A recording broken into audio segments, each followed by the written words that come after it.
Hablamos ahora del contexto económico, qué pasa de cara al 2025 y el balance de este primer año de Milei. Ya nos acompaña Daniel Escandizo, economista, pero también un consultor muy enfocado en el sector empresario y sobre todo PYME de Córdoba.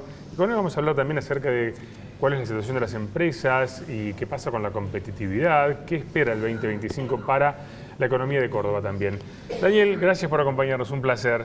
No, gracias. Mío el placer, un gusto estar con ustedes. Muchas gracias. Sí, doctor y Ariel, gracias por invitarme. Gracias a vos por acompañarnos. Bueno, decíamos, primer año de Milei en el gobierno, la política económica, eje de su gestión, su popularidad se respalda en parte en esto, en buena parte en esto.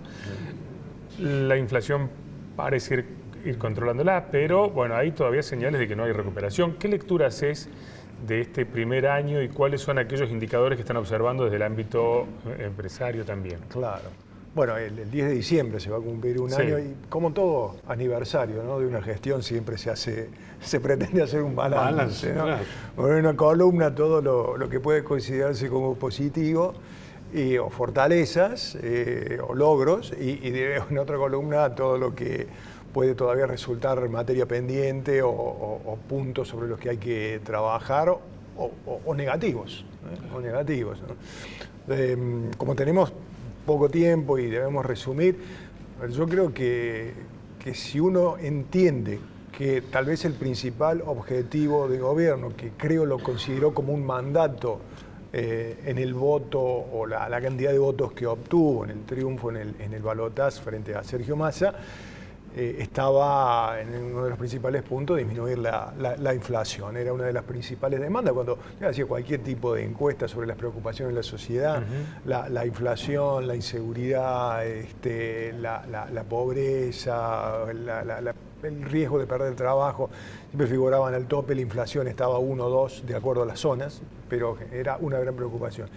Y si uno entiende que ese fue su principal objetivo, daría la sensación que está logrando al menos estabilizar esta variable, ¿no? Vayamos un poquito hacia atrás. Milei siempre dijo en cada explicación económica, que es su tema, obviamente, ¿no?, en los temas económicos, que él consideraba que el déficit fiscal era el principal generador de inflación, ¿no? Entonces, el gobierno se enfoca desde su asunción en reducir el déficit fiscal y lo logra, ¿sí? De hecho, no solamente logra disminuir el déficit fiscal, sino que convierte el resultado en un superávit fiscal. Sí. E incluso si nosotros tomamos intereses de deuda, también hay un superávit financiero, lo cual es bastante inédito. Esto no quiere decir que el país nunca haya tenido, no. O sea, eso, por ejemplo, en los primeros años de la presidencia de Kirchner, producto de que Argentina no pagaba su deuda, también había superávit financiero, por ejemplo. Y ha habido épocas, por ejemplo, en 92, 93, con el ingreso de los fondos de las privatizaciones, en la presidencia de Menem también se logró superávit. Es decir, que no es algo frecuente, pero ha sucedido y en este caso logra. Y eso no es gratuito tampoco, ¿no?, porque el Estado reduce fuertemente sus gastos. Y un poco alineando esta explicación, esta breve explicación con el comentario del doctor, quienes más sufrieron ese ajuste fueron los jubilados, las transferencias a las provincias y la obra pública, ¿no? Fueron los recortes más fuertes que se generan en el presupuesto de gasto del Estado Nacional, lo que revierte ese resultado. Y bueno, hoy tenemos un superávit, digamos, del lado de la columna los ingresos superan a la columna de los gastos, ¿no? Exactamente, ¿sí? Exactamente. En el Estado o en la contabilidad pública nunca se habla de ganancia o pérdida, se habla de superávit o déficit, ¿no? En las empresas se habla de ganancia o pérdida. Claro, sí.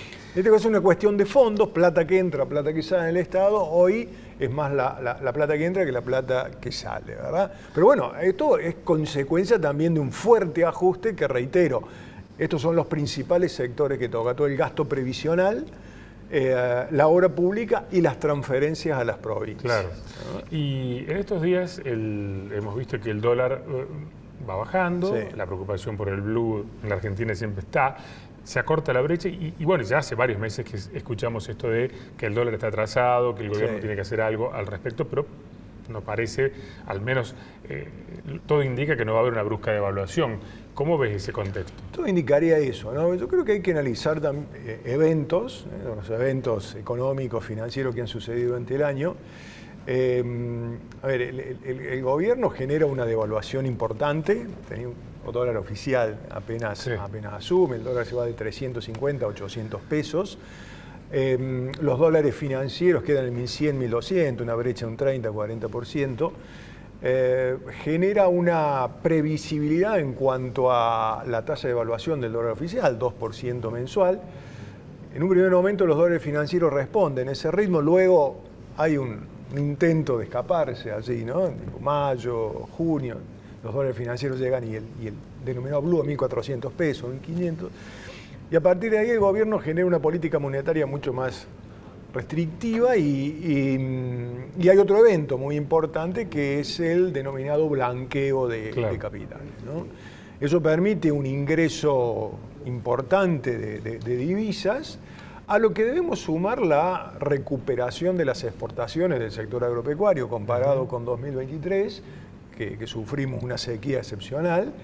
Entonces todo eso alimenta la oferta, ¿no? Claro. Más a una política del gobierno que dice, bueno, todos los dólares que me ingresen van a ir hacia los dólares financieros a cubrir esa brecha y a bajar los dólares financieros. Esto es lo que denomina el ancla cambiaria y esa estabilidad que se genera teniendo en cuenta que siempre el tipo de cambio es considerado una referencia para la fijación de precios, hace que también contribuya a controlar la inflación. Ante tu pregunta concreta, si el dólar está retrasado, bueno, evidentemente, si nosotros vemos una tasa de devaluación del 2% mensual y una inflación que va a terminar el año entre 110 y 120%, la sensación que el dólar ha ido aumentando a un ritmo mucho más bajo.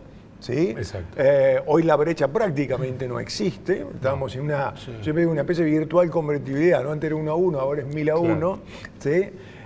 Y daría la sensación que hay riesgo de retraso cambiario, ¿no? Esto lo podemos comparar, digo, la gente lo percibe no con datos, no con un gráfico, digo, hoy vamos a tener mucho más gente yéndose a vacacionar a los países limítrofes que la gente que puede venir a...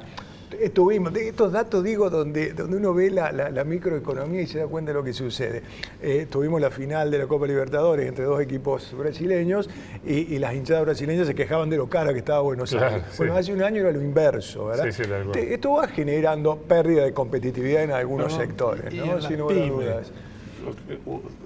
Usted que está asesora a PYME, ¿qué perspectiva tienen las pymes? Bueno, lo primero que hay que ver ahí, doctor, que no hay un solo grupo de pymes, ni una sola pyme, no hay un universo, el universo es muy amplio, entonces hay que ver sectores.